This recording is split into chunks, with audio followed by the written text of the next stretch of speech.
behalf of Elets Technomedia, welcome you all to this August gathering of Smart City 2014. As we all know that building 100 smart cities is one of the prime agenda of this newly formed government. And we understand that it becomes necessary to have a proper platform now to discuss about the concept of smart city and this initiative we are trying to take through this forum of Smart City 2014. To start with the inaugural session, I would like to welcome all our guests on stage.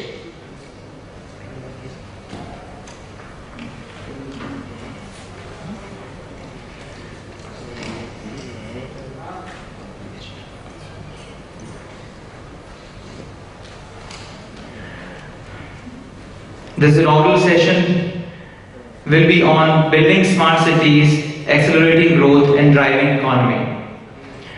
There will be a discussion on how urbanization can be treated as an opportunity which will generate employment and drive economy for better. With this, I invite our guests on stage. I'll start with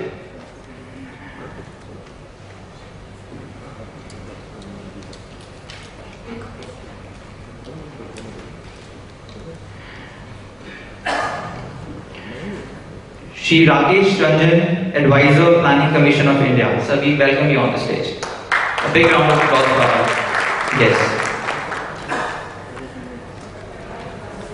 I invite Ms. Vincent Lim, General Manager, HP Enterprise Group, Asia Pacific and Japan. Sir, we welcome you on the stage. I invite Shri A.S. Bhal, Economic Advisor, Ministry of Urban Development, Government of India. Professor Jagan Shah, Director, National Institute of Urban Affairs. I invite Dr. M.P. Narayanan, President, Elets Technomedia Private Limited on stage. Sir, please join us on stage, sir. I also invite Dr. Ravi, Gupta, CEO and Editor-in-Chief, Elets Technomedia Private Limited on stage.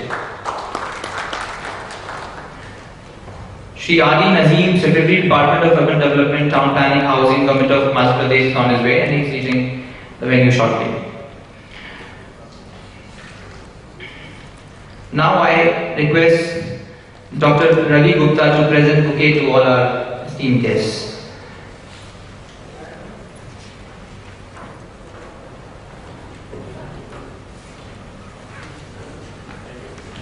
A big round of applause for our guests for the inaugural session.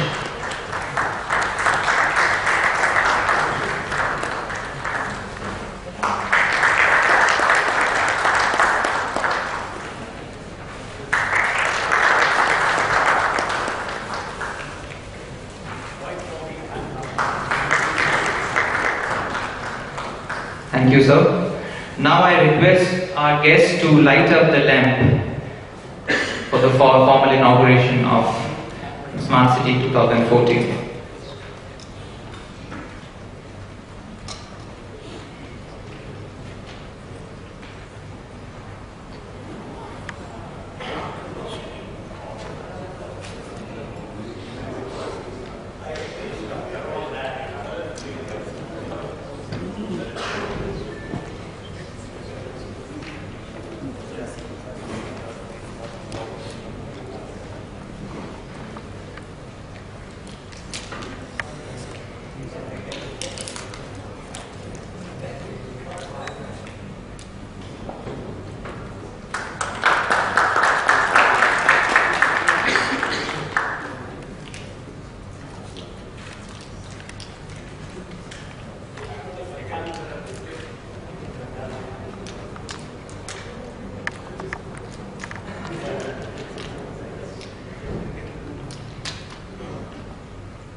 It's a matter of great pleasure for us that Dr. Ratna Jain, Mayor, Gupta Municipal Corporation, is also with us, and definitely we'll be hearing her in the next session.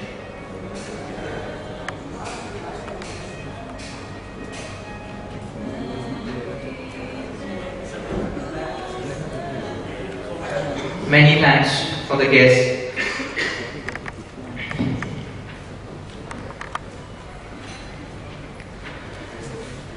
To continue with this session, now I invite Dr. Ravi Gupta to deliver the welcome address.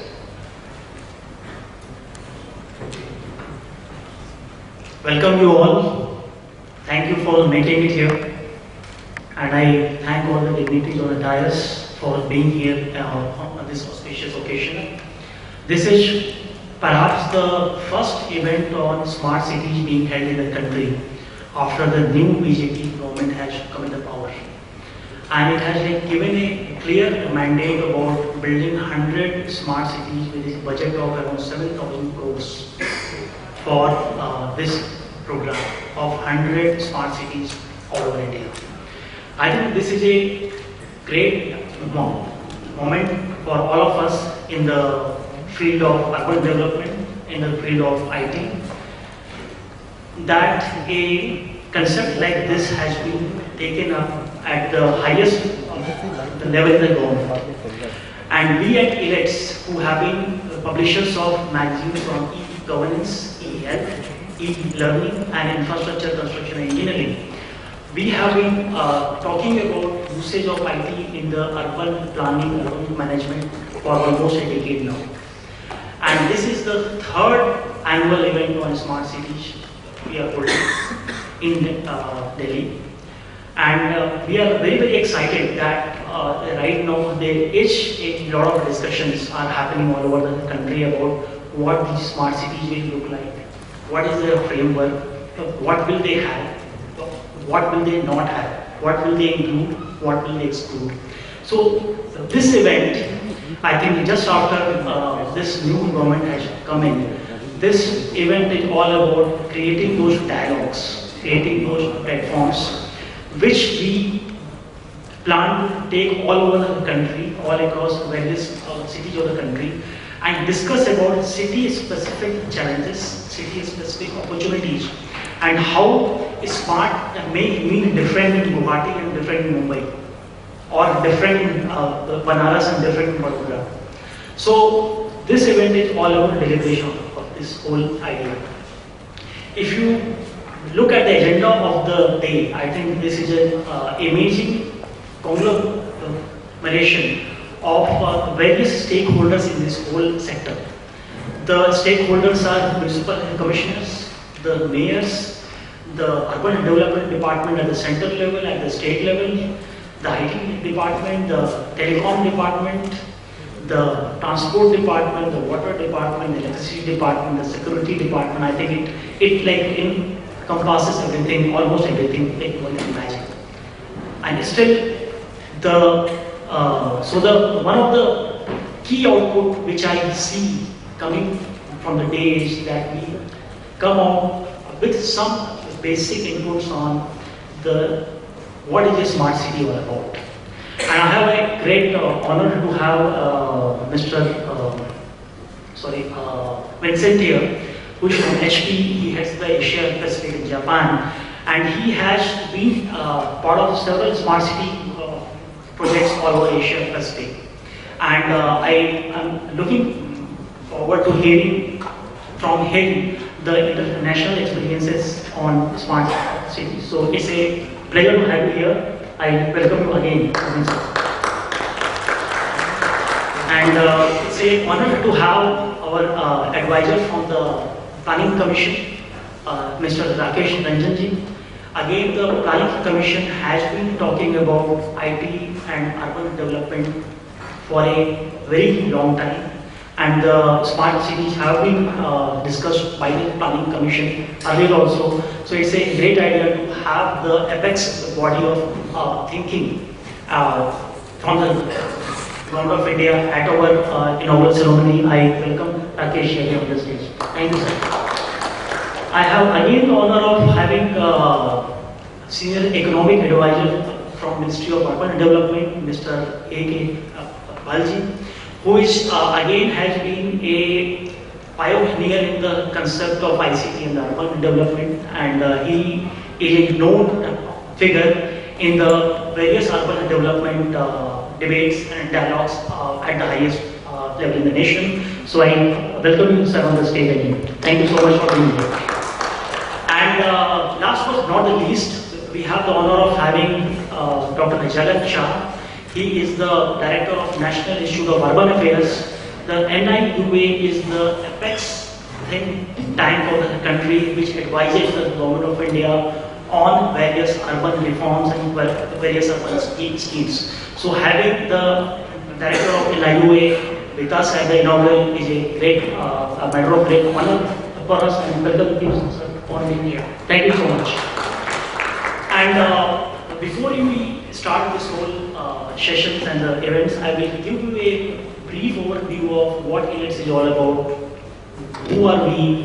Why are we doing this? So Elets is, people ask me what is Elets? Elets is let there be E. So let there be E means let there be IT, let there be electronics, let there be enterprise. So Elets is about promoting ICTs, ideas and innovations for nation building. So I just mentioned about the Smart City program, and that is the region the whole event is all about. And this is the third Smart City event we are holding here with the key stakeholders here. And before I go ahead, I must mention that there are several representations from various mayors, various municipal commissioners in the audience, and I welcome you all for being here. So, a brief about our journey.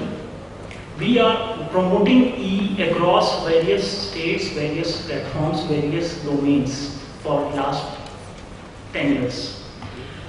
I will briefly talk about some of the bigger conferences we have done. E-Maharashtra. We have been doing the e-governance knowledge exchange in Kashmir. We did.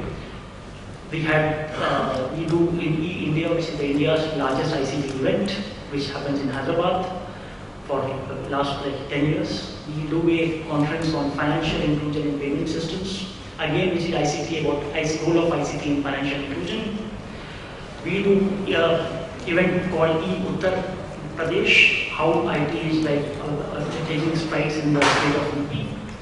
We did E-Odisha, we did E-Haryana, we did E-Bihar, we did E-Jharkhand, we did IT in security, it's called Secure IT event, along with the various stakeholders from Ministry of Home Affairs and MOD. And we recently did an event called Cloud Gov, how cloud can help e-governance. And our flagship magazines are eGov, which is the India's or perhaps Asia's first and the only monthly magazine on e-governance for last 10 years now. We have a magazine called Digital Learning, which is about ICT in education sector. We have a magazine called e-Health, which is about IT in health. And we have a magazine called ICE Connect, which is infrastructure, construction and engineering. So with these flagship platforms, we do several events, conferences, workshops, dialogues all over India, all over the year on various topics. So with this brief intro, I welcome you all to the third Smart City 2014 event again. Thank you so much.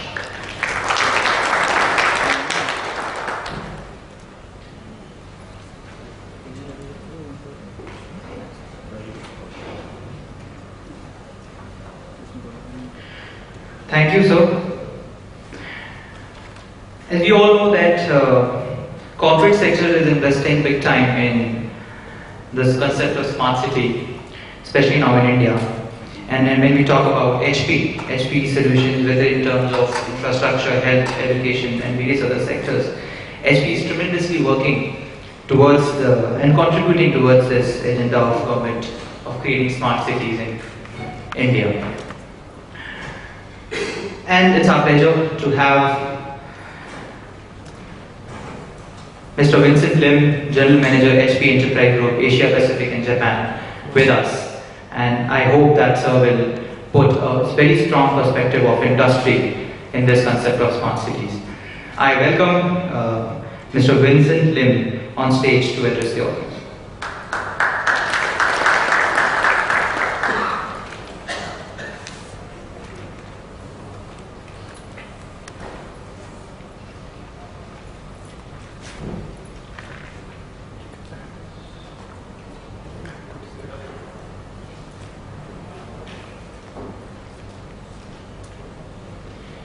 Yeah, while we are getting started, I want to thank everybody for the honor and privilege of allowing me to be speaking at this forum. I'm very excited just now when our opening speaker said that in India, from the very highest level of the authorities in India, they have said, look, we want to have 100 smart cities. I think it's a very, very good vision, and my colleagues and I at HP are very excited to be part of this journey. Now, this topic in the inaugural session was entitled Accelerating Growth and Driving Economy, and while I was preparing for it, I was very determined that we're not going to talk about technology, because it's not just technology per se. It's about, as what our first speaker pointed out, it's about partnerships among the various stakeholders. And here is a very specific topic about how urbanization can create more employment and drive economy. And so I'm going to take business definitions that are universally accepted rather than those from HP. But I can assure you that from HP we are very well aligned to that universal definition. So if we look at the trends today, and it's just not in India but all across the world, in Asia Pacific, Japan, where I look after the territory, we see opportunities as well as pressures to make cities smarter urbanization. Now, the term urbanization means a confined place where buildings are built, people live, and if we do not make urbanization smart or smarter than they are today, then we may have problems like becoming urban areas becoming ghettos or slums, right? So the opportunity is this: in terms of complexity and scale, there is this issue of security and agility, reliance that the city has to become. There's pressure on resources, demographic shifts. For example, some cities in Japan have become older, so you've got to make the city smarter to cater for more older people. And of course, economy, how do we stimulate more jobs? But to get there are certainly challenges in terms of budget constraints.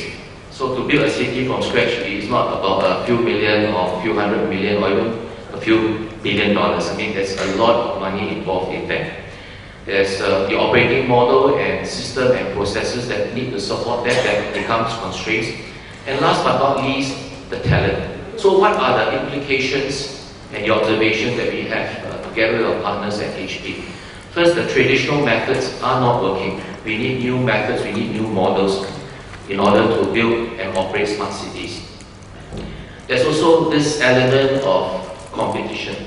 Citizen expectations, because of the development of the internet, have become higher because it's so easy. Just with a smartphone you click, you know what other cities are doing. So expectations have been raised. And there is a competition among cities. So based on my experience of having worked in a few cities in Asia Pacific, when we talk to the city leader, they want to be a better city than their next door neighbor because it attracts more jobs, they get more investments coming in there. From our perspective, a new style of IT and operating model is required. Now let's get back to smart city, because the whole notion of smart city is to enable economic development as well as quality of life.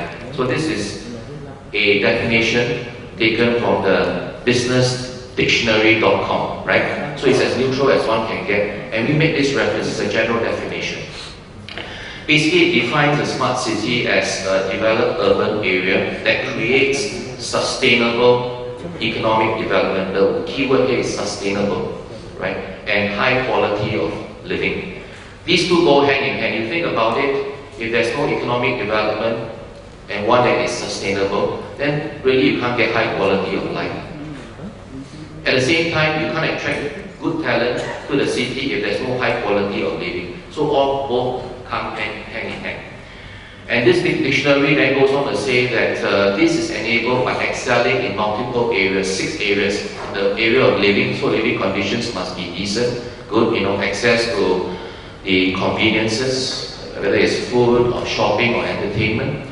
Economy must be there, must be jobs available, plentiful, before people will go in there. And that means we have to bring businesses into the city. Environment, there's no pollution, it's a pleasant environment to live in. Mobility refers to the convenience of movement of goods and people from point A to point B. And then, of course, people have to be healthy. That is healthcare. They have to be educated, so access to healthcare and education services. But the most important of this is actually the government. And here I'm very, very confident that with the government's support and commitment to smart city development, we can put all of these 6 factors together to create smart cities within India. Okay? And what HP brings to the table, to some degree, is a strong human capital. We have a lot of employees within India. We employ a lot of people, and of course, our partners and ecosystems, and the training services, our CSR in terms of social capital. But the biggest contribution from our perspective is the ICT, info communications technologies that we bring to bear. So I'll end with this slide because I'm given 6 minutes and I've been timing myself. There are 5 innovations that are needed for smart cities. And I'll leave you with that, and this becomes a forum for us to talk about those 5 innovations. There's the innovation for business model, because to build and sustain and maintain a smart city requires a different set of business models than from the traditional city development. Services innovation has to take place in order to sustain the business model, the process innovation to create those services, and of course the operations innovation that bring all these 4 together. But I like to venture that one very important innovation, and that's the reason why we're all gathered under one roof today, various stakeholders in the whole ecosystem, is the partnerships innovation. So how can we partner together? Even in ICT, we don't do it alone. We don't do it with HP's, even with HP's wide plethora of product and services offerings. We work very, very closely with our ICT partners. And then extended to that with our real estate developer partners, with the telecom communication providers, and also with the power companies and so on. And I'll be sharing some of these in the next session after this. So I really look forward to being able to collaborate with all of us to be able to realize the vision for 100 smart cities in India, taking best practices from around the world and within this country as well. So thank you very much for the attention.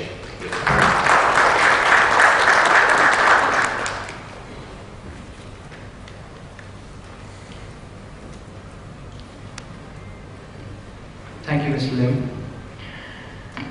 Now, I invite Mr. Rakesh, Ranjan, Advisor, Planning Commission of India, to please address the audience.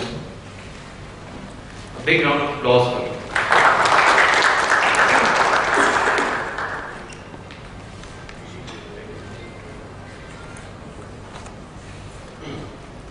A very good morning to all of you. Honorable Mayor of Kota and Honorable all of you. My first advice to the organizers: whenever you call a meeting of the urban thing, please invite as many mayors as possible, because they are the people who are supposed to be the engine of all the change. The constitutional position in urban area, is generally not appreciated. As per the division of the responsibility in the Constitution, urban is squarely a state subject and there is an endeavor by Government of India through its constitutional amendment in 1992 to pass as many functions and responsibilities to the municipal bodies as possible. There are 18 such functions. So my first advice to the organizer as well as all of us who are listeners here and speakers is that we need to look at the perspective from the state government or from the other local body when we speak. And the actual scene of action, the actual decision makers are the mayors, the municipal bodies and the state government. And therefore, if we are looking for business, we rather well go and talk to them. Now this second sense of happiness is that whenever I see a conference on urbanization, I've been looking at this field for a very long time now, and I think there are more and more number of people who are coming to these conferences, both from the private as well as from the government. So the simple conclusion is that now it is well understood by almost everybody in this country that India no longer lives in the rural area. We are not talking about something which is kind of, it is rural versus urban, because if you read the President's address, we are talking about more in terms of the synergy between the rural and urban area.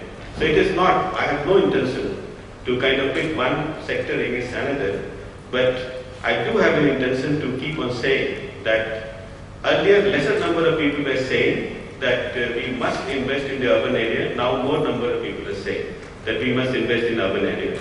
In the 12th Planning Commission we recognized this, but we have not been able to change the flow of the fund. This has not happened because the ability to spend in the urban area has been very limited. So, believe it, madam, it is not the question of lack of money, but it is the question of the ability of the people to spend money in the urban area, which has constrained Government of India of putting more fund in the area. Now let's see what new government has said and how we are going to kind of, what is good for us and good from the urban sector point of view. I am speaking in the capacity of not an advisor planning commission, but as an urban sector activist. The first thing is that there is clear recognition that there must be 100 smart cities. The word smart cities is not defined, and thankfully so. So we can do a lot of things. Now, the advantage of this is that there is a recognition that for long people are talking that ease of doing business in India is very poor, and therefore both the DITT and the Planning Commission released two studies very recently, about 3-4 months back, and they have ranked the state in terms of ease of doing business. One of the things that is the determinant of the ease of doing business is the state of the infrastructure that India has in the urban area. We had a study by World Bank before we were writing the plan, where we asked them that if you are looking at the kind of periphery of India, what do you think about the transport and how do you think that inefficiency is creeping up? Why is it that private sector is not making money in the urban area? So one of the reasons they said is that, in India, in the core of the urban area, you have a very restrictive land use policy, and in the periphery of urban India, you don't bother. So as such, if I am a private sector guy, I have a lot of technology, I have a lot of money, but I don't know whether I want to invest money with the municipal body or whether whom do I want to talk to. I have no idea. And you will say that the periphery, which is very important for you, but you say it doesn't fall under urban, so please go and talk to the rural ministry. So the important thing that has been realized that the infrastructure in the urban sector is of utmost necessity, not only from raising the level of GDP, a theme on which Planning Commission is very fond to kind of emphasize on, but also from the inclusion point of view. And this is not a rocket science, pure and simple. Our transition has taken place in terms of GDP coming out from the urban area. We produce around 62% of the GDP from the urban area. We have around 50% of the labor force still stranded in the rural area.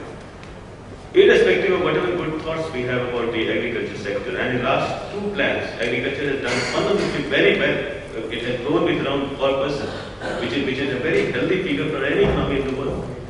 Even then, the aspiration of the people have changed, and the ability of agriculture to kind of break the mold of more than 4%, especially only when it relates to agriculture and not in terms of food processing and the processing of the agricultural products.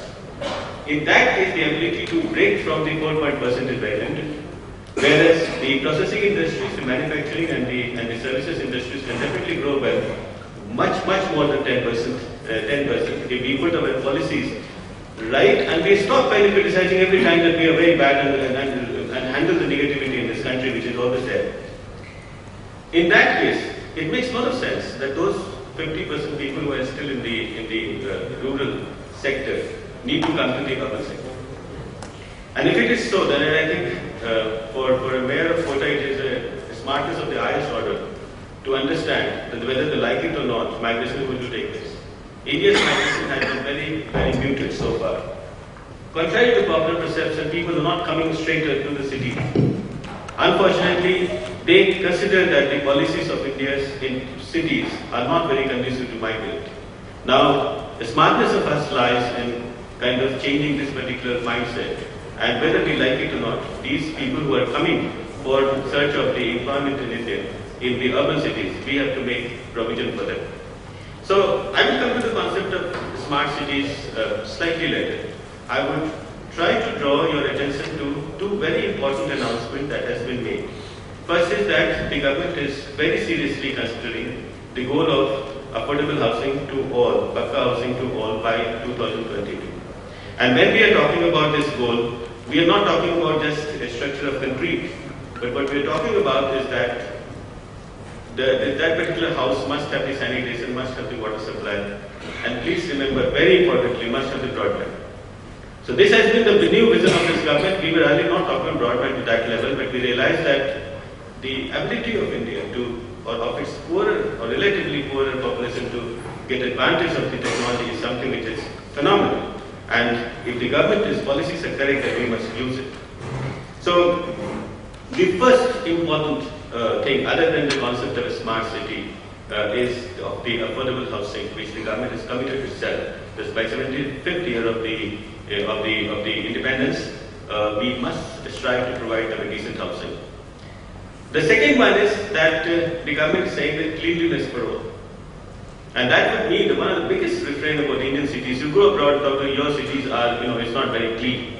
I mean, we can keep Lutyens Delhi very clean, but I mean, there are many parts of the city which are definitely not clean, and therefore the concept of cleaning the city in terms of solid and sewage management, solid waste management, is very important in the eyes of the government. So if you are a businessman, what do I look at it? I mean, I look at it like, it is all talk. I mean, we have been talking about urbanization for the last 10 years. So is it all talk? I mean, is the municipalities remain what it is? We go to them and they say that I don't have money for paying my salary for their staff, so what do you mean by sewage and all this kind of thing? I don't have money at all. So please go and talk to some state government or some corporation. And the corporation there, it's quite difficult to do the business. So what is it that's going to change? And these are difficult questions. I think in course of the day, I think these questions will be what is the aspiration? As a business community, as a private sector community, as a technology provider, it is very important for the government to listen. And therefore, it is a very important role for conferences like this to bring about that what is it that you are very agitated about? What is that you don't like? There are many things that you don't like in the government, but what is it that we must do in our scheme? What is it that we must do in our policy that helps you in providing this thing? Because from the vision at the highest level of government is very clear. There is absolutely no confusion whether there has to be the rehabilitation of slum or whether it is a cleanliness. So if I look at the Prime Minister, in the recent some of the interactions have also said to look at the smart ways of handling the solid waste management in this country. Now we in Planning Commission had the advantage of Dr. Kasturi Ranjan, who happens to be India's one of the foremost scientists, to be one of the members in earlier government. And he was given a task that look at the entire issue of solid waste management in India and tell us the scientific way how we go about it. So Kasturi Ranjan wrote a report, which is a very wonderful report, it's available in the public domain. The real question is, how do we take this report to the municipal commissioner and the mayor, and how do we provide, if at all we need to provide, the resources that part of what is written in the report is operationalized. What is there in the mind of the government is the concerns like this. And if I'm not boring you very much, let me say 2-3 things. The first is that the solid waste management in India, our overall management is much less solid waste than what we actually generate. That's the big concern. Therefore, our city looks dirty. Now, a simple solution when you go to Singapore is that burn this waste and produce energy. It's very simple. But I think it's completely I mean, it's not very suitable for us because there are a large number of rag pickers which are involved in this, and they need a livelihood from this solid waste. Also, there is a lot of energy and a lot of recyclable waste in that, so we don't want to burn it and maintain the calorific value, because world over, the generation of electricity from the consumption of solid waste has not been economically very viable. So what is it that we are looking at? Another concern which is coming on this particular thing is our inability to look at the soil quality close to our cities, especially in the vicinity of city. So the Prime Minister's vision on this regard is that why don't you marry both these two things? You must have the composting in a very, very big way. You must learn to sell this compost. Now the real problem is that we attempted this for the last 5 years and we failed. We failed because the costing of the compost is such that for a farmer, when he says the urea is available at a very cheap rate, whereas the compost is available at a, even if it is cheaper than that, it can't have the same effectiveness as the urea. So obviously, as long as urea remains heavily subsidized in India, the composting cannot have an adequate market. So our attempt right now is to make a strategy, invite the technology producers to provide us in this important area, look at the marketing kind of fundamentals in this, look at the pricing of the organic manure, and the stress of the government is not to pitch the organic manure as something which is the competition with the urea, but as a soil enriching thing that you need to distribute. The other one is that the sewage. A lot of area in India is very water stressed. You still have a sewage, and the sewage is either untreated or even if treated, it can't be treated at the drinking quality, because even if you spend a lot of money to treat it with the drinking quality, our in-laws and culture will tell you that I'm not going to drink. Singapore has faced major problem in what they call as new water and make the people drink it. But I don't think in India it is very possible for anybody to drink it. So one solution is what you get in Delhi, that in the bigger government colonies and in other places, you find the sewage little bit treated and sent for the garden. The vision in the government is that why don't you have an industry municipality partnership where industry helps in treating the sewage by making it industry grade, not necessarily the electronic industry grade, but making it industry grade and buy it. One of the model of this nature is in Jagan. I have been to see this model, and the attempt is that we must kind of scale it up. The third one is that spend as much money as possible on urban transport, because urban transport is not simply taking people from one place to another, but actually, if we want the cities to be inclusive, it is important to realize that people who are in India needs a mobility at a much cheaper rate to participate in the labor market in the city. If you have a very expensive transport system in the city, then obviously the poor will be either working in the periphery, or if at all the poor want to work in the center, then he has to live in a slum. So the smart way of looking at the city, and the idea is that I must subsidize my public transport as much as possible. That was in the concept in Jagan, where we attempted to subsidize through the bus, whereas in many countries in the world, the government does not subsidize bus, it comes from the private party, and you can run a business model out of it. But our attempt, and we are quite sympathetic to many city governments, we say that why do you want to raise the price of the urban transport, public transport? Do you want to raise the price you raise for the private transport? But public transport is meant for the poorer people to do that. So the government, the smartness of the government today is, and I think the government of India, Ministry of Urban Development would be forcing and would be kind of incentivizing the estates in the cities, that you must integrate the land use policy with the transport and subsidize the transport heavily. So if you are looking at the business point of view, there is a lot of business available with the transport, and we want to make it as IT-enabled. As much as possible, because that generates efficiency for example. So these are some of the important thrust area of the government in urbanization. I come to the specific issue of what we call as smart cities. See, the concept is not defined by the government, but people have what in mind is that why don't, if we can't really look at the entire city and improve it immediately, why not take a small portion of the city and improve it in a very fundamental way? That is, one of the models is GIFT City in Ahmedabad. They call it Gujarat International Finance Tech City. I have spent 4 days looking at the financing model of that city. It's a very wonderful system. You look at the land, you take the land, get the land at the cheaper rate from the government, change the land use. Now, we in India are the only nation perhaps who can get benefited by the past mistake that we have committed. Our planning has been shambles. We have, the way we have planned the city, you can see in the middle of the city the land is very inefficiently used. Now today we can, a lot of people are punished for the past mistake. We in India can be kind of rewarded for the past mistake. That we have so much of resources available today. I'll give you some very basic, some of the examples. Government attempted to make the housing for the government servant. Not that it is a very priority item, but when they wanted to do it in Motiwa, the idea was either to take the money from the health sector and make it housing for the government. The other idea was you have 144 acres of land. Suppose you're a private guy and you have 144 acres of land in the center of the Delhi and you want to make some house. What will you do? So government behaved like that, said here is the 4 acres of land, I'm going to sell it on auction. So they sold it to Leela Kempinski, got so much of money that the houses were made with no budgetary support, and we still have 230 crores in the escrow account of that particular account.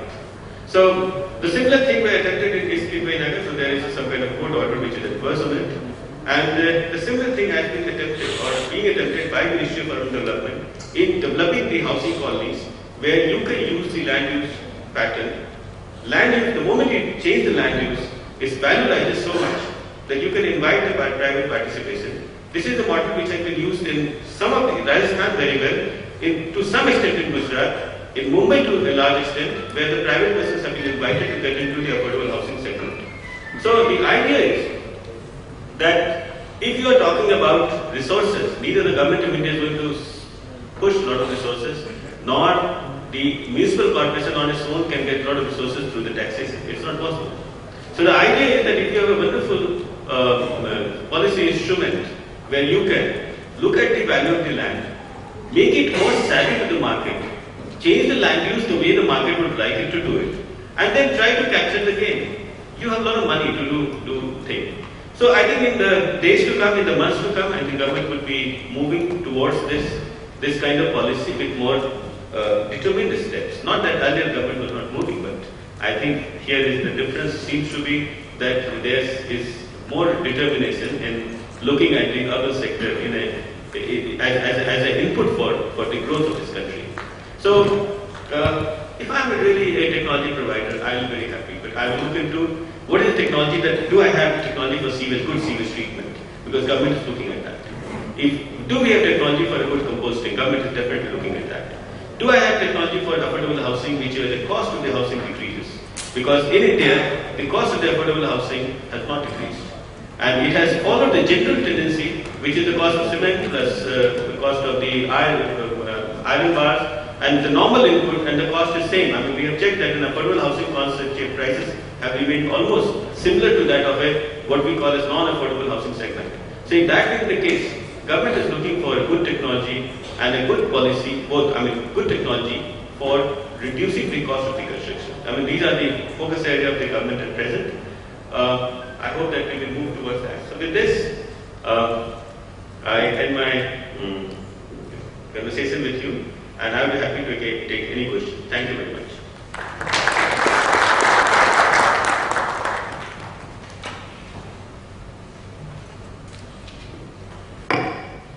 Thank you very much, sir. Since long time, urbanization is considered as a challenge to the economy, and we were reading in school books in social sciences that urbanization is a challenge.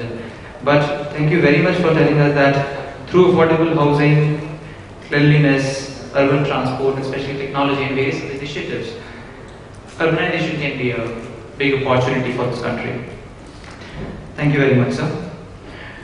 With this, now I invite the next speaker, Shri A.S. Bhal, Economic Advisor, Ministry of Urban Development, Government of India, to address the audience.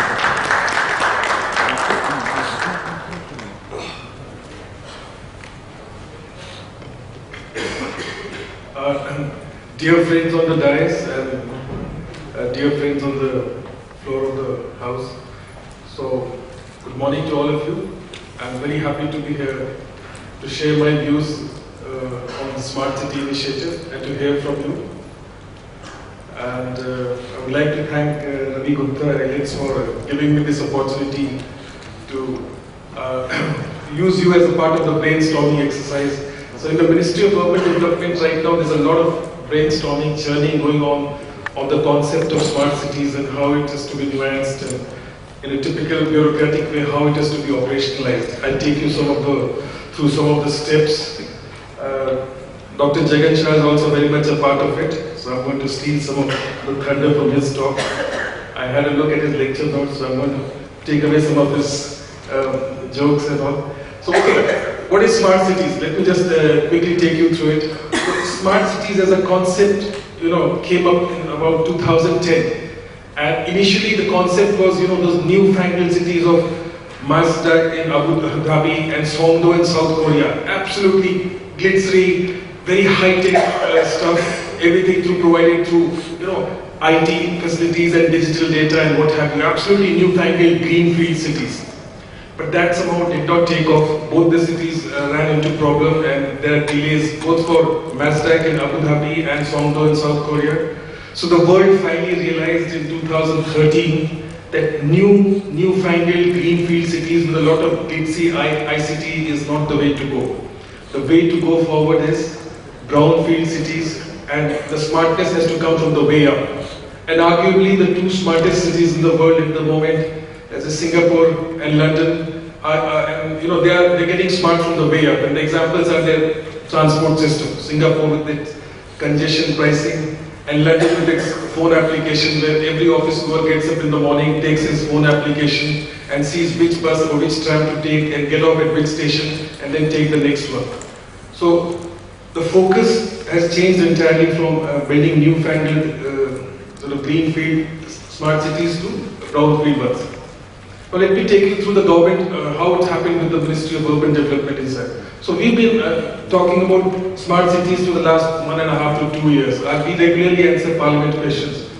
What is the Ministry of Urban Development doing about smart cities? What are your things? So our standard reply used to be, till about 3 months back, that the government promotes smart features like the SCADA system in water supply, like intelligent transport system in the urban transport and what have you. That used to be a standard reply. And I remember in answering one of the Parliament start questions, I'd gone to my minister, the Minister of State, and I told her, as bureaucrats we go and brief our ministers. Then she asked a very pertinent question. She took out her mobile phone and said, Anand, this is a smartphone. Can you tell me the exact features of a smart city? That stumped me a bit, and we are still struggling with that answer even now. With Jagan Shah and his cohorts also trying to help us. But that exact nuancing and definition of smart city is still there. Our colleague there gave us some very good slides on the smart city, and that will be useful for us. So where do we stand on the smart city thing? So the new government has announced 100 new smart cities. We told our minister 100 new smart cities is not on. That's just not possible. It takes about 20-30 years to build a new city. What we have to do is we do not make new smart cities, we make our cities smart. We take our old cities and we make them smart. So that there's a general agreement on that. So the now agreement has been reached that the larger focus will be on making the existing cities, making them smart. Of course, there's another strand of smart cities that's like in the Delhi-Mumbai industrial corridor. There are about 7 cities, Dholera and around there, which will be absolutely new. So those are urban industrial complexes using a different organizational mode, a different sort of SPV, where a lot of municipal functions will be harvested in a certain SPV and they'll be given a lot of work to do. So those 7-8 cities are on a different track. The ones on the Delhi-Mumbai industrial corridor, those are also smart cities. Those are smart cities on the urban industrial complex. The smart cities the Ministry of Urban Development is concerned with is what we say in the budget, those 100 smart cities and what have you. And there's a lot of struggle going on how to define those 100 smart cities.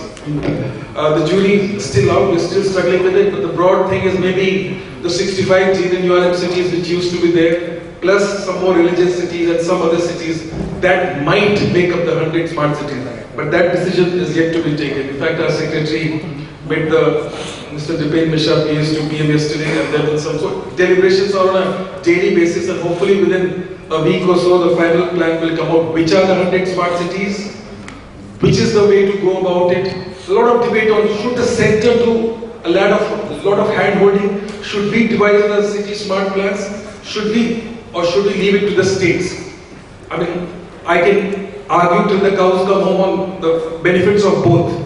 But the consensus, not consensus, the majority opinion seems to be, at least in the ministry, that's not the final opinion, that it's better if the center does a bit more of that, hires the best consultants on the ground. But of course, there will be a public face to the body, hires the best consultants, and then helps the state governments devise city smart plans. But sometimes it's thought, and I'd like to take your opinion on that, including our Lady Mayor, that if you leave it to the state governments, there are too many considerations at play, too many local factors at play, and it might be a good thing, but it might be too much of a good thing, and it might take too much time.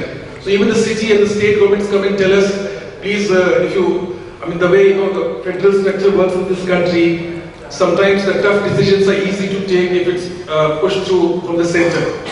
That's the political economy of a federal economy. So there are state government, there are municipal bodies which come and tell us, please take the slightly unpleasant or slightly tough decisions at the central level, push it in a package with some financial incentives and push it down to us. So but that's still on, and there's a lot of debate going on how to go about it, and we are here, I'll be here throughout most of the day to listen to your experiences, what you have to think about it. So right now, the most important thing in the Ministry of Urban Development going on for the last 5-6 days, which are the 100 cities, who should devise their city smart plans, should there be a central bias to it, or should it be left entirely to the state? Finances are not important. In India, we waste too much time talking about resources. I remember I wrote the economic survey chapter when I was in Ministry of Finance in 2004, and Ajay Shah used to be my boss, and we wrote, finances are not the constraint. The binding constraint in infrastructure is that policy kinks and the regulatory framework. Once you get those policy kinks right, once you get the regulatory architecture right, finances will come in. Look at Jagan, you are 55,000 crores. We hardly spend more than 50,000 crores. Why? Because the capacities are not there in the state government. You go to Jagan, you go to some states, it's crying for water supply, sewage sanitation. But the projects don't come through. The detailed project reports which are required. The GNA, the flagship program, is a demand-driven program. The states, the municipal bodies have to come up with a sort of well-packaged detailed project report. Even that, I'm not saying that, but that is also lacking. So, resources are never a constraint in the infrastructure setup. I would like to play the devil's advocate. There's too much talk on resources. Even for these smart cities, that 7,000 crores is nothing. That is just committed liabilities for JNURM. That money, we'll see how it will come. It will come a lot from the private, from the public. That 7,000 crores announced in the budget is not the only money for smart cities. There's going to be much more. That 7,000 crores is already sort of committed under the JNURM working. So resources, as our secretary also argues, leave the resources at the background. First decide which are the 100 smart cities, who's going to do what is the operational measure through which you devise the city smart plans, who should be doing it. Those are the important issues. Let me remind you of the National Highway Development Program. One fine morning, the earlier Prime Minister decided, I want a golden quadrilateral, I want these roads. And then this typical bureaucrat would have raised their hand, sir, where are the resources? He said, forget the resources. He just called his minister, I think Khanduri was the minister at that time. He said, Khanduri, I want the golden quadrilateral. And that's how the golden quadrilateral came through. So resources, I would like to very sincerely, never a constraint in this setup. We have too much resources, we don't have enough capacities. And capacities is what we are looking for in the smart city framework also. And on the institutional setup, of course, as my friend Rakesh told you, it's a federal setup. Urban development is a state subject, and the constitutional amendment is pushed to the municipalities also. But still, the central government is there to provide sort of best practices, advisories, to provide good ideas, smart cities sort of being one of them. And the central government, thanks to the new regime, stands very firmly behind this concept and it's going to be rolled out. Implementation, which has often been the bane of the Indian system, is one thing which we are really going to be very keen on this time. A lot of monitorable targets and things. I remember Jagan was with me when a group from Singapore met us on smart cities about 3 days back, and the leader of the delegation told us one very nice thing. So in Singapore, we are taught implementation is policy. On the second day of our civil service training, they were taught implementation is policy. So all this newfangled ideas about policy and policy will take you nowhere. Let's implement. I was also a faculty at the National Academy of Administration, where these profs from IIM Ahmedabad will come and tell us, India is always a problem of policy paralysis by analysis. There's too much analysis going on. Every problem is diagnosed threadbare. The argumentative Indian will debate like till the cows come home, come up with a whole list of issues, the road ahead, scenario 1, scenario 2, sensitive training. But when it comes to implementation, that's where we are lacking. Hopefully, in this new government, implementation is the key, and there's going to be a lot of focus on implementation, including smart cities. Thank you.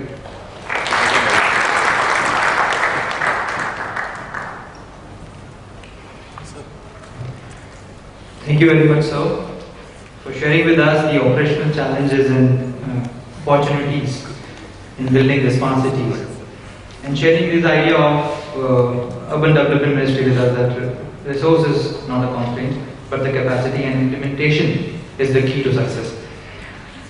Thank you very much, sir. With this, now I invite next speaker, Professor Jagan Shah, Director, National Institute of Urban Affairs, to address the audience.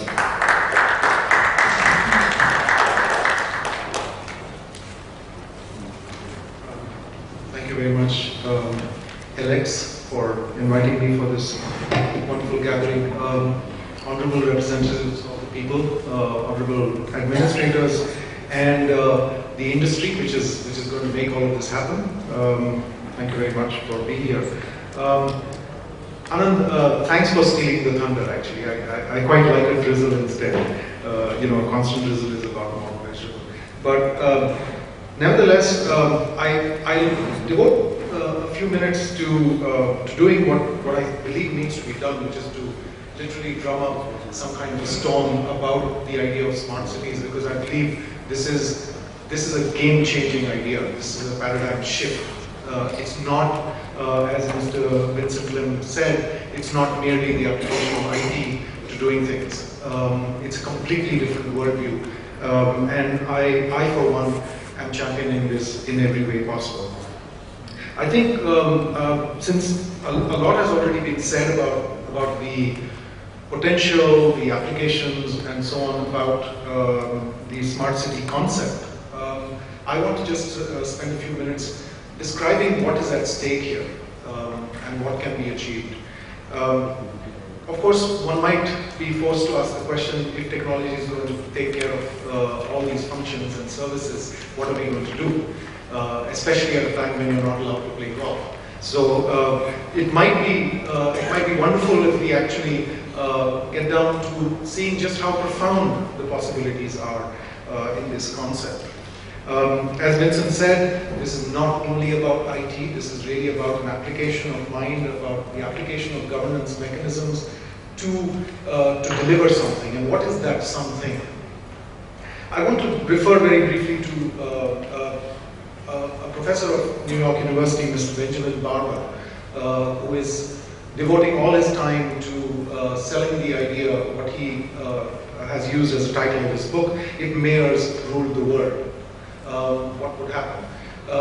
Professor Barber is working on a realization that we all had, that cities are what is going to make the future. Cities are where economies are concentrated, cities are where wealth is being generated.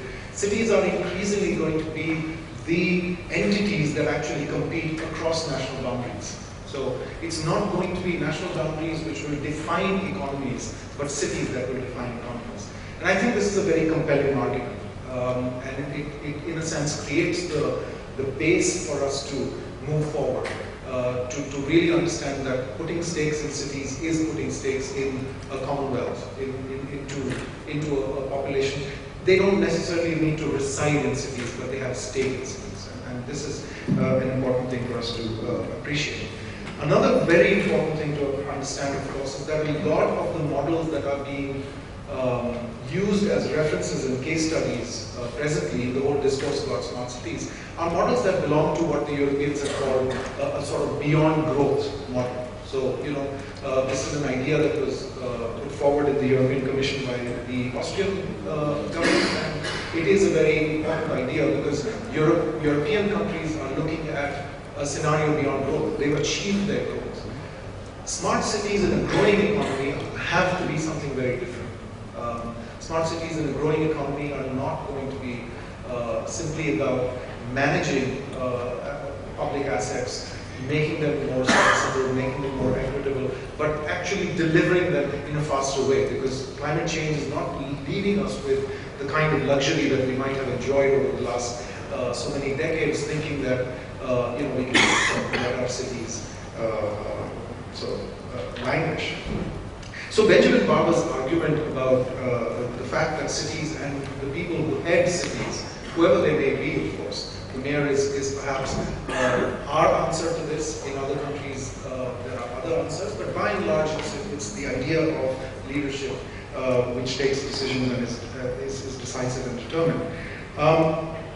Having said this, I think it's important for us to understand that the smart thing to do today is not to look at the idea of 100 smart cities as a scheme or as a program or as something in itself, make it into a silo of production. Rather to see just how interestingly fleshed out is the overall urban strategy.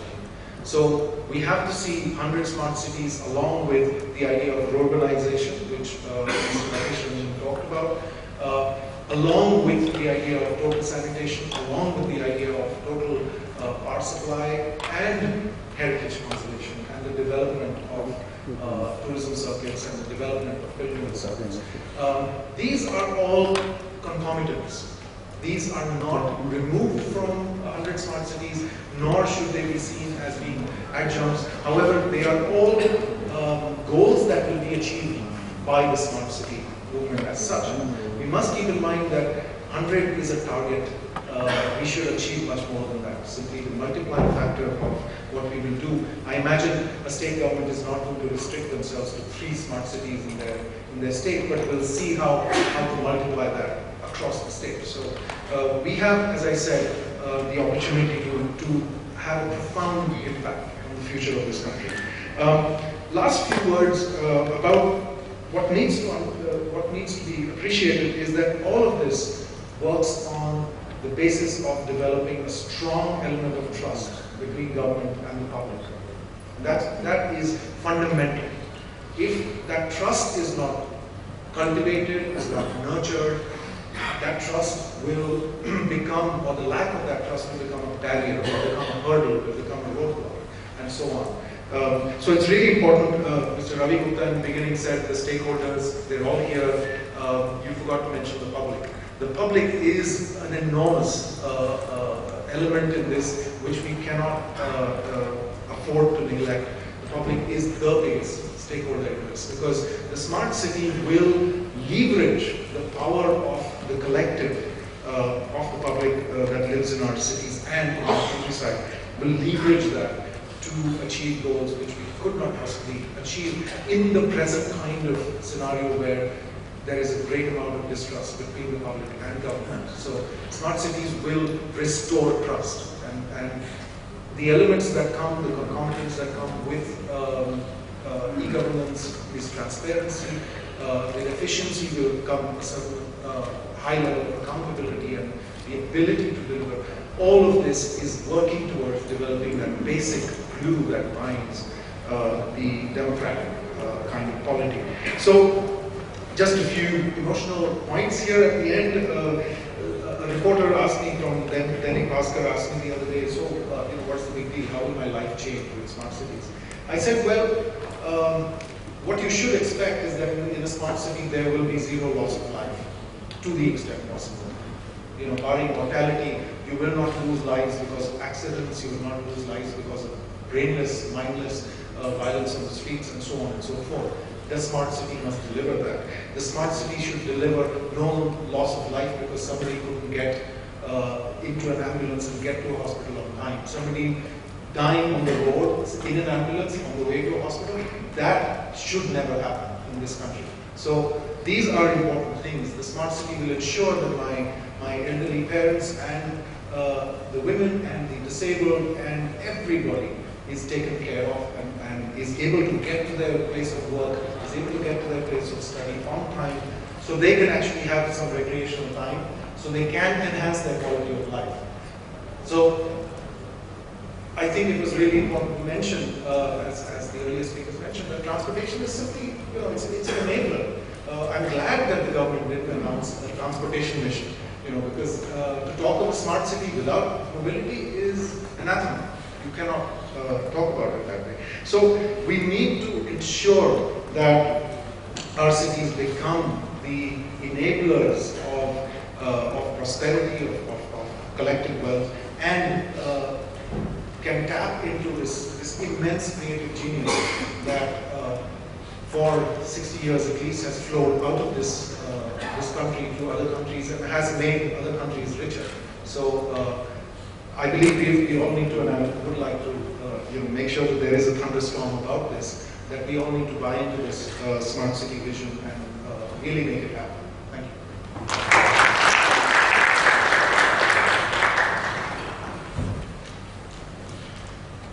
Thank you very much, Professor Shah, for giving us insights about urban planning and how smart cities are an opportunity to bring great impact on the future of the country.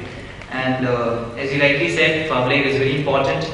The services should go to the last mile, and as he said that equitable distribution of these smart cities to all the states of this country. And as we know, this country is a group of states, and states are very important. State governments are very important stakeholders in this concept of smart cities. So luckily, today we have a state perspective with us, and I'm very glad to welcome Mr. R.E. Nazeem, Secretary, Department of Urban Development and Town Planning, Housing, Government of Himachal Pradesh with us. I request sir to please address the audience and put a state perspective to this concept.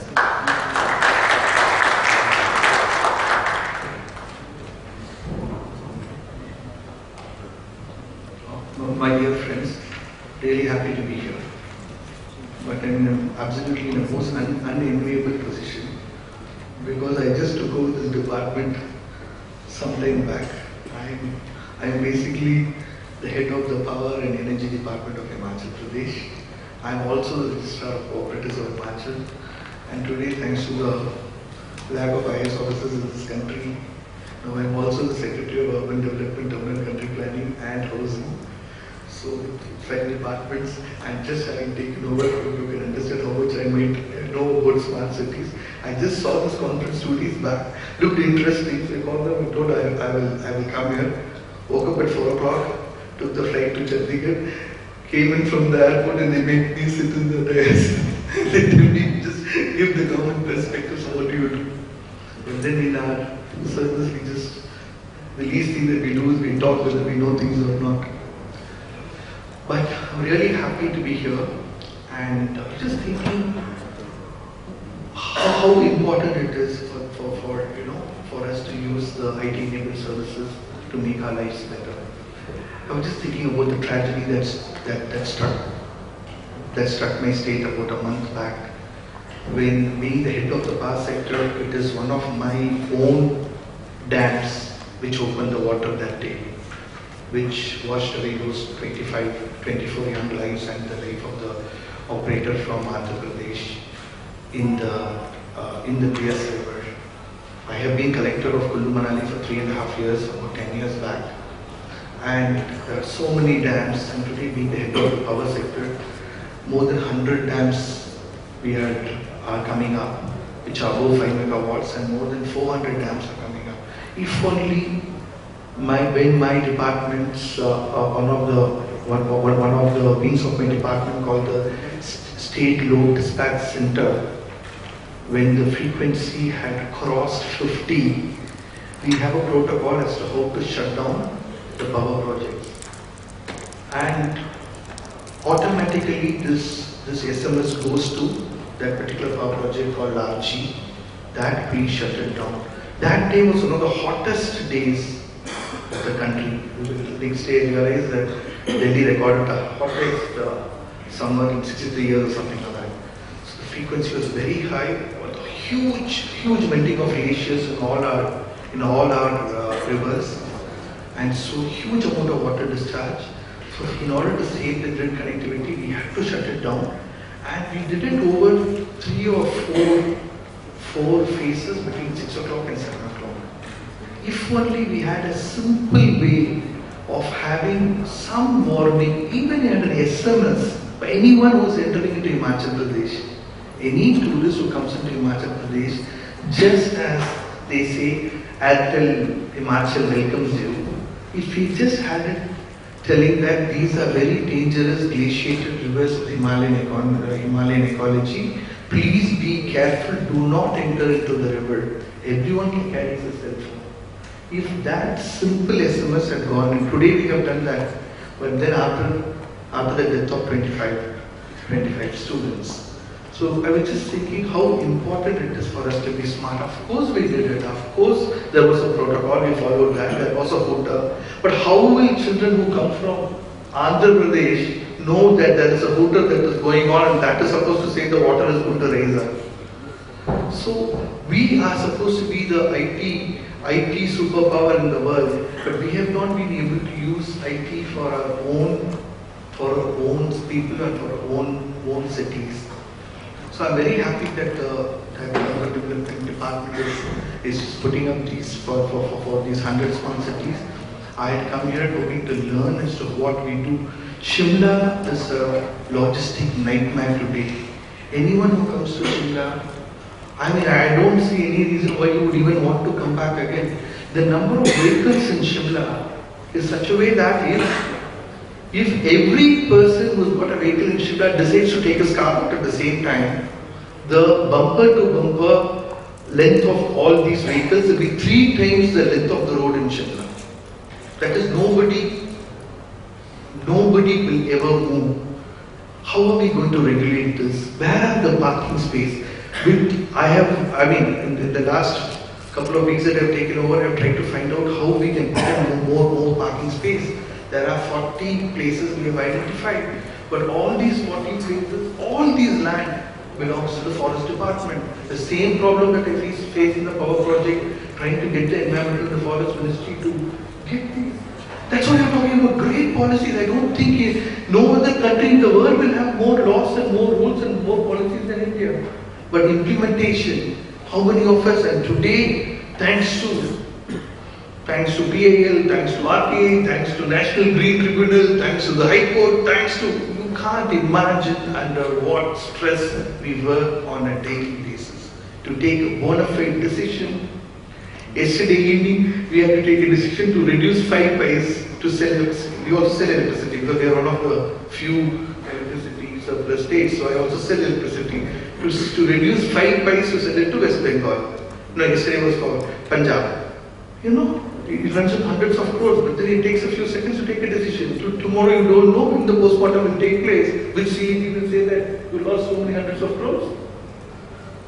So today the planners, policymakers have reached a stage because even if you're honest and even if you're efficient, you never know what will happen. And thanks to that, everybody's trying to pass the buck.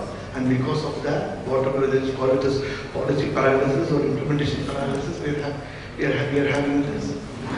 So for me, in Himachal Pradesh, it's a beautiful state, God's gift.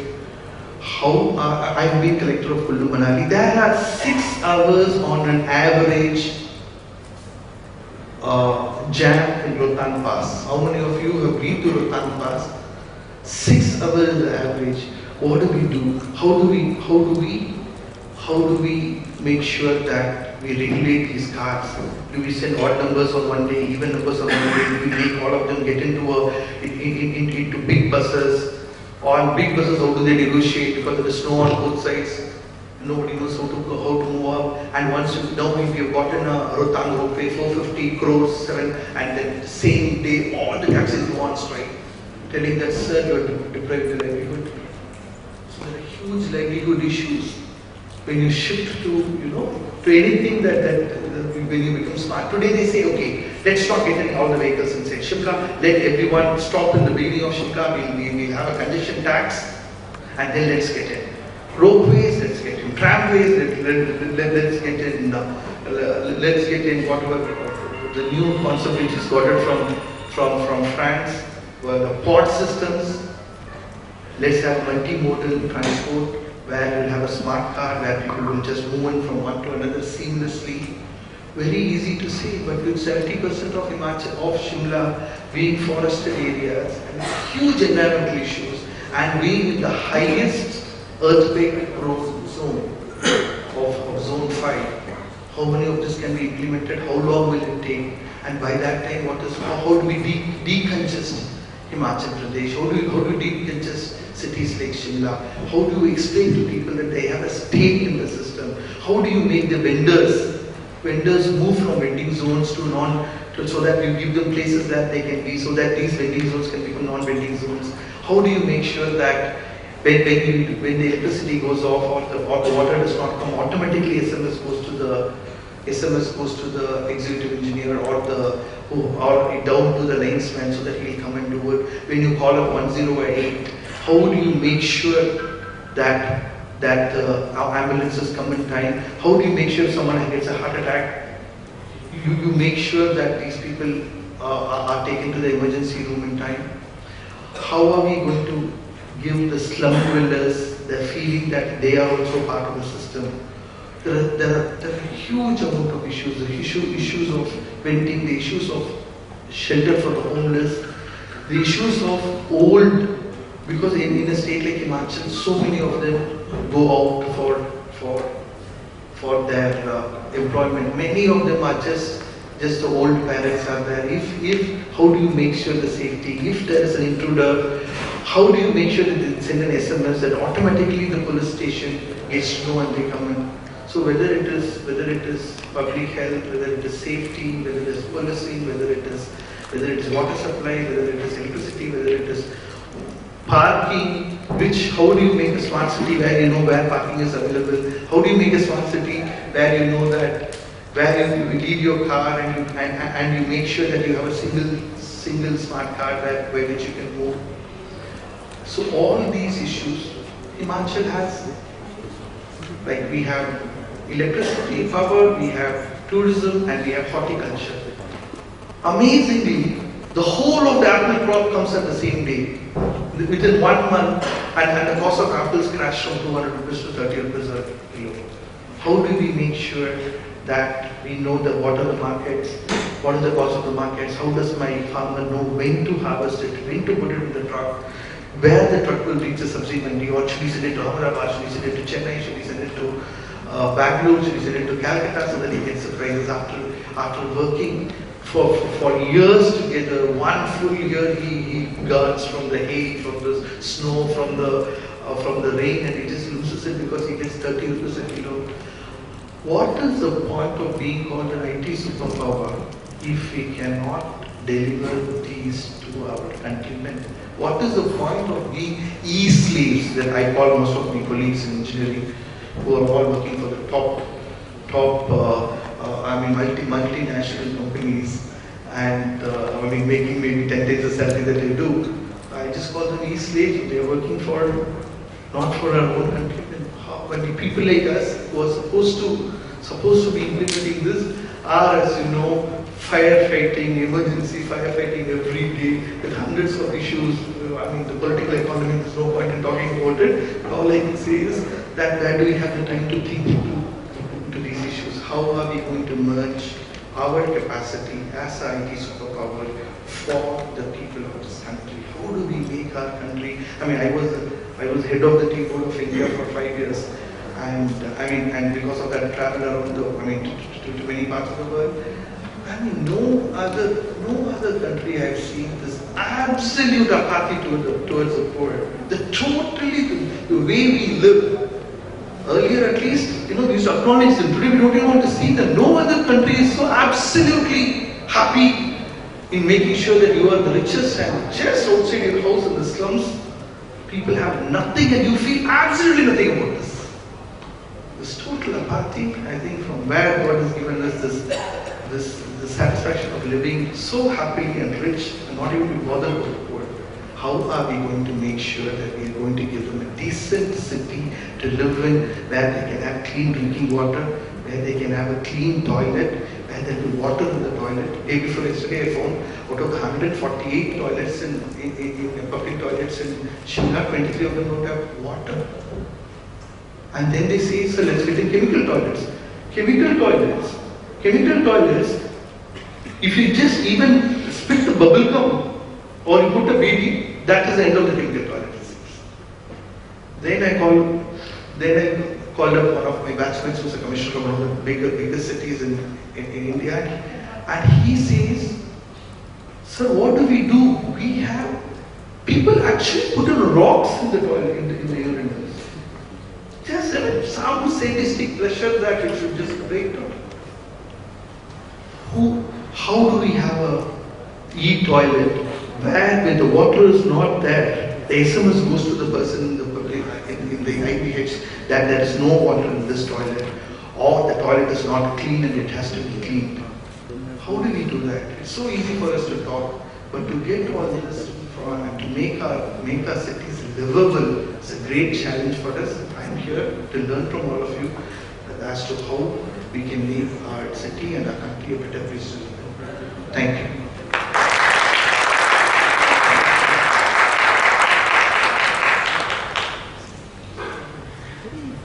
Thank you very much for sharing these insights and some ground realities, and giving a message that at least we make cities livable, then making them smart. Thank you very much, sir. Before I move on to the next speaker, I would like Mr. A.S. Bhal to add on to some.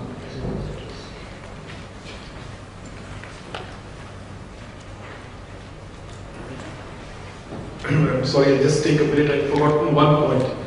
All this emphasis on smartness. Smartness is ultimately just a means to an end. It's not an end in itself. So sometimes I'm trying to underplay this. Otherwise, we might think smartness is the panacea for all our ills. It is not. I mean, here I always go to example. Swami Vivekananda would tell the young people of India, the youth, between the choice between reading the Gita and football, playing football, you go and play football. You become strong before you become wise. Similarly, for Indians as citizens, for the smart city whole concept, you become good before you become smart. Smartness will only take you to a certain extent. Finally, I'm the web content manager, let's say, of MOUD. What content I put is more important than how smartly I throw it all around the place. So just this thought that smartness is not the end in itself, it's just a means to an end. And it's much more important that we become good before we become smart. Citizens don't throw rock into this, the bureaucrats don't take too much time. The goodness is as important as smartness. Smartness is only a layer on top of that. Just the one thought I'd like to leave with you. I forgot to that. Thank you.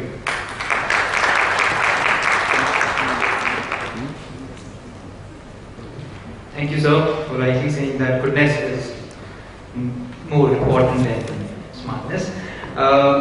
Before we move on to our next eminent speaker, our very own mentor, Dr. Narayanan, I would request our guest to inaugurate the launch, the eGov special issue of eGov magazine, which has coverage of various perspectives of smart cities. So I request our guest to launch this special issue of eGov magazine.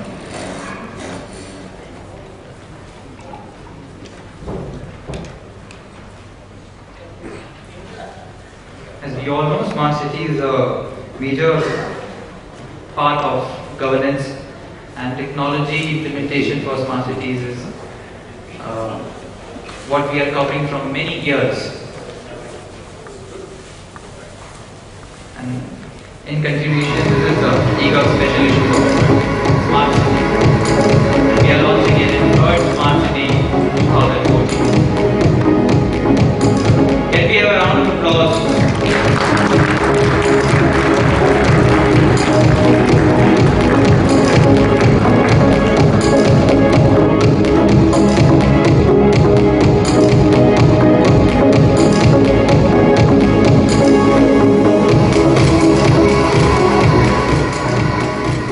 While going through this magazine, you'll see interviews and views of various thought leaders in this smart city perspective.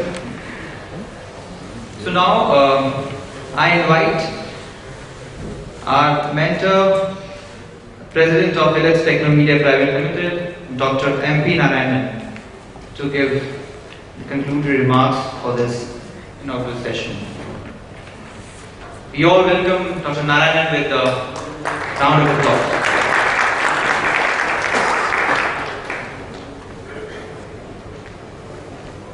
Thank you all.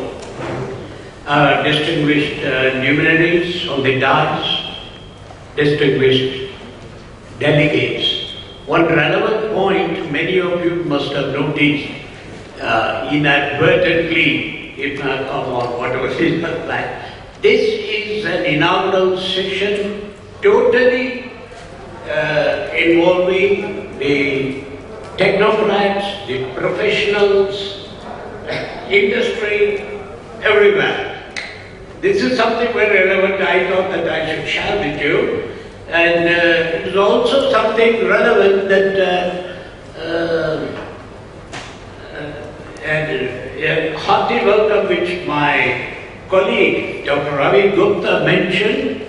I would like to add the hearty welcome to a pleasant ambience. If we had held it a week before, you would have really experienced 48 degrees Celsius, and today I find that it has been a very pleasant atmosphere. That smart city is the need, so far our country is concerned, was foreseen, of course, on one side by the planning commission, by the various industries, departments, and also by my organization, the Elets. For the last 3 years, we have been almost trying for it, more and more. And we are very happy that the government of India have specified particular number. They say 100 cities. Even if 100 cities we hold, the worshipful mayor of Kota perhaps may like to make some relevant observation on this. I also find my dear friend Mr.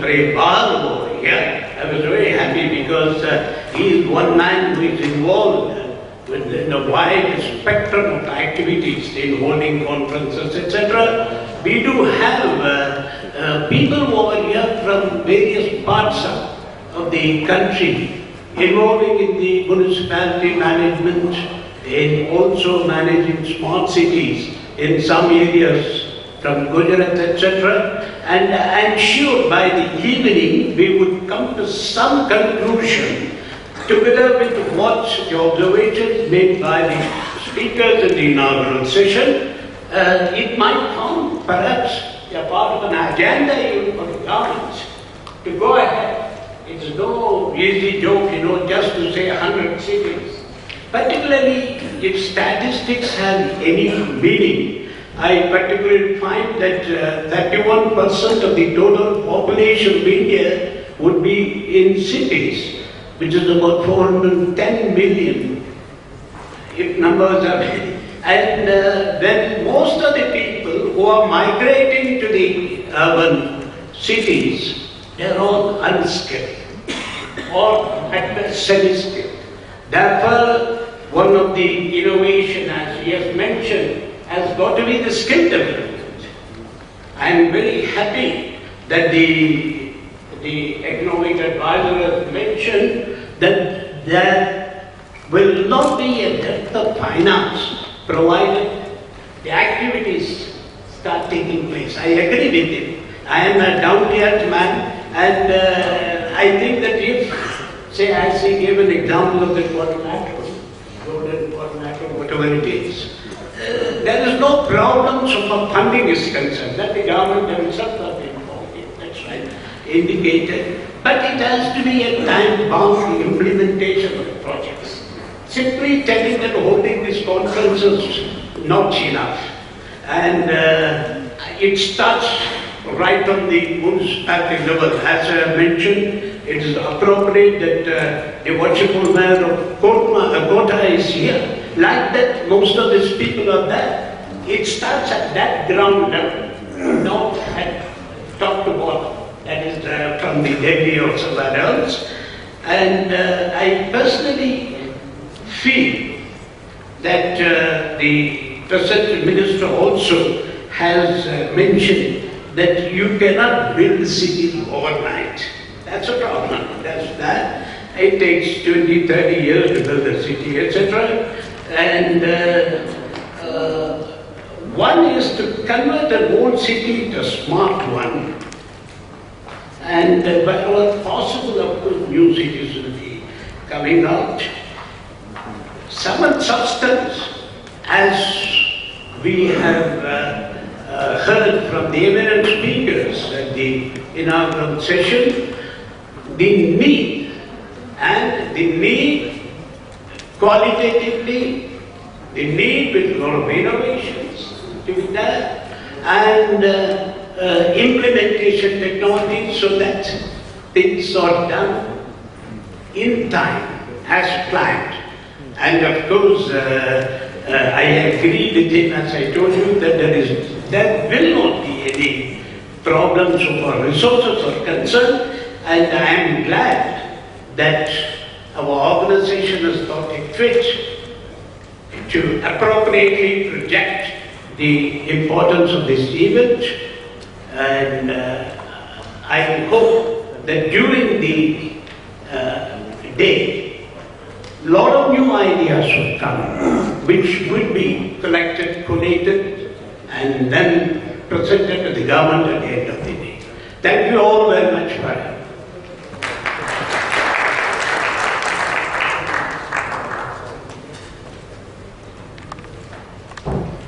Thank you very much, Dr. Narayanan. Now, with this, I request Dr. Ravi Gupta to present mementos to our esteemed speakers.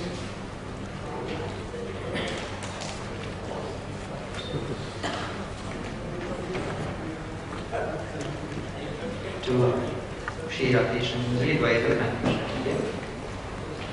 round of applause for our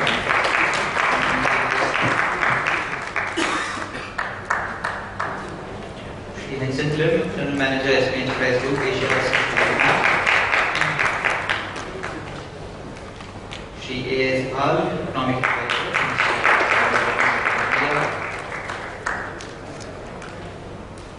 Professor Jagan, Shah, Director of National Affairs.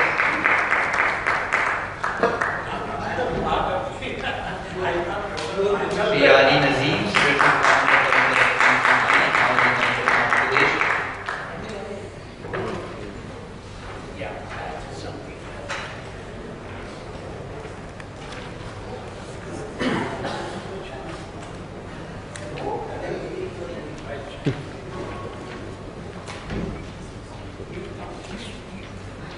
Now we'll break for the tea after this for 10 minutes.